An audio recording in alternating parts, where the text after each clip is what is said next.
My grandmother passed away in 2007 from pancreatic cancer. So I was born out of wedlock, and they got married. Marriage didn't work in. My mom just wasn't really a part of my life. My dad won a custody battle, and there he was, 20 years old with a 3-year-old. No, he was 23 with a 3-year-old, and basically my grandmother stepped in and helped raise me. She was like my rock, and my dad was, of course, my dad was there, and was a big part of my life. But my grandparents were a big deal, and she was pretty much the one that showed me everything. And she's always there.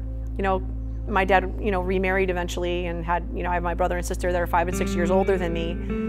So, there was a lot of times that he was off with the two of them, and, I was kind of like being older was my grandparents. And she always came to my sports, and she just meant the world to me.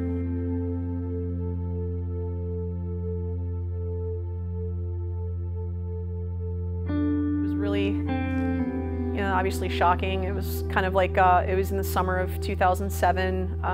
My husband and I, we had a 2-year-old at the time. We were supposed to go on vacation. She lives in Massachusetts. We were living in Connecticut at the time, and it was like, we were going to be picking her up for vacation and go up to the Poconos. And I remember her calling me and saying that she didn't feel good. And this was like 2 weeks prior to vacation, and she had had a stomach ache for several weeks. She was always like a nervous person. She had 3 sons, put her through all kinds of things growing up, and we never thought anything of it. So I told her, I said, just go to the doctor. It says it's not like it's going to be cancer or anything. I literally said that to her.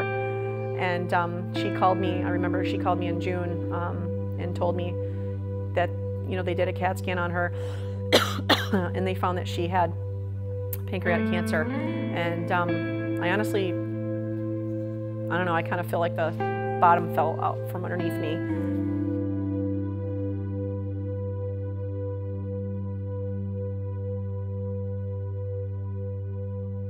And I didn't know anything about pancreatic cancer at the time, and for me, I basically watched her starve to death, and she died 10 weeks later. It was the most devastating thing that I've ever been through in my life.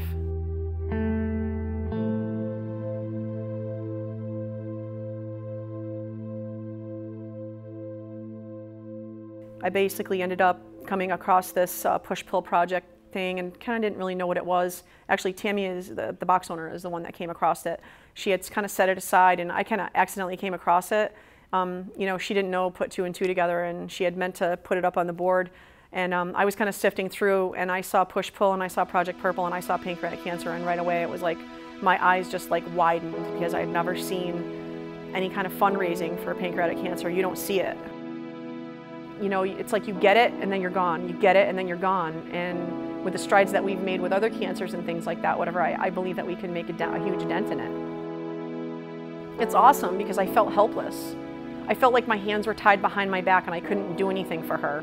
She got the diagnosis, and not being of one of her children, not being able to educate my father and his 2 brothers and being able to sit in on that and on those doctor's appointments, and not really knowing much about the cancer, I probably would have made her fight.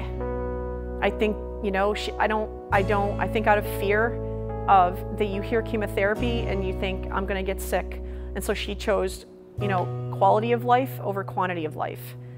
I don't know if that was the right decision that was made, but I think that I was helpless. I couldn't do anything, and I think that was probably the hardest thing that I had to get over.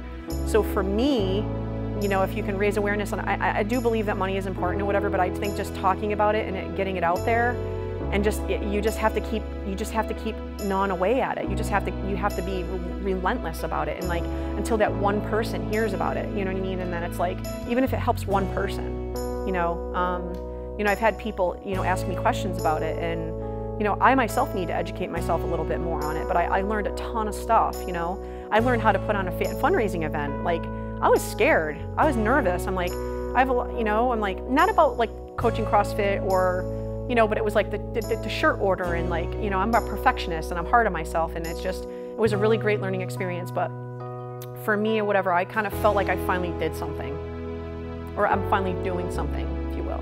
Because I do believe that this is going to be a yearly event for us, if I have anything to do with it.